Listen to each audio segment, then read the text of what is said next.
Assalamualaikum warahmatullahi wabarakatuh. Puji syukur kepada Allah dengan mengucapkan Alhamdulillahi Rabbil Alamin.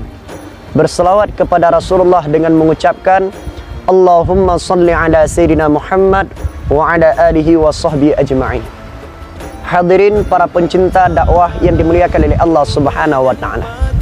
Pada hari yang berbahagia ini, kita telah melihat bagaimana ciptaan Allah Subhanahu wa Ta'ala.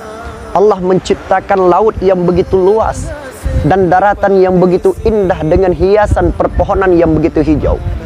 Maka patut bagi kita untuk menjaga keindahan yang telah diberikan oleh Allah Subhanahu wa Ta'ala kepada kita.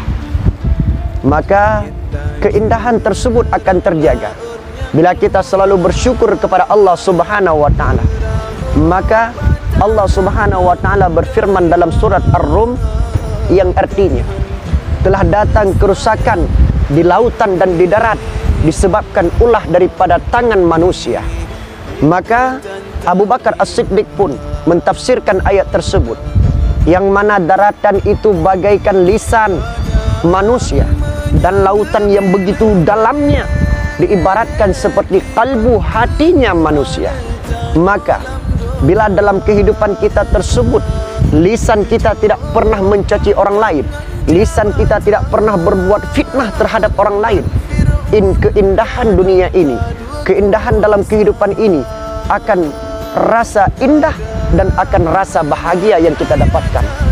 Dan begitu juga bila dalam hati kita, dalam kalbu kita tidak pernah menanamkan rasa ria, rasa sombong dan rasa dengki terhadap manusia, sehingga Allah maka hadirin para pencinta dakwah yang dimuliakan oleh Allah Subhanahu wa Ta'ala, maka jagalah lisan kita, jagalah hati kita, agar Allah Subhanahu wa Ta'ala akan menenteramkan kehidupan kita, akan memberikan kebahagiaan kepada kita. Kenapa hari ini Allah memberikan bencana terhadap kita? Kenapa hari ini Allah memberikan musibah terhadap kita? Dikarenakan kita dengan sesama kita saling tidak cocok, sehingga Allah memberikan bencana dan cobaan terhadap kita semua. Ada sebagian dari kita yang menggunakan lisannya untuk mencaci para ulama, untuk membohongi para ulama, untuk memfitnah para ulama. Dan ada sebagian kita yang tidak ingin untuk dinasihati, sehingga hati mereka ditutupi oleh Allah Subhanahu wa Ta'ala. Maka kata Allah, khatamallahu ala qulubihim, ditutupkan hati kalian oleh Allah Subhanahu wa Ta'ala. Maka hadirin para pencinta dakwah yang dimuliakan oleh Allah Subhanahu wa Ta'ala, mari kita selalu bersyukur kepada Allah Subhanahu wa Ta'ala atas nikmat yang telah diberikan oleh Allah Subhanahu wa Ta'ala kepada kita. Maka kita memandang satu persatu keindahan yang diberikan oleh Allah Subhanahu wa Ta'ala, seperti yang kita rasakan pada hari yang berbahagia ini. Lautan yang begitu luas yang diciptakan oleh Allah Subhanahu wa Ta'ala, daratan yang begitu hijau, pepohonan yang diciptakan oleh Allah Subhanahu wa Ta'ala. Untuk apa? Untuk memberikan kepada kita kebahagiaan, agar kita dapat memandang bagaimana keindahan dan kenikmatan yang telah diberikan oleh Allah Subhanahu wa Ta'ala kepada kita.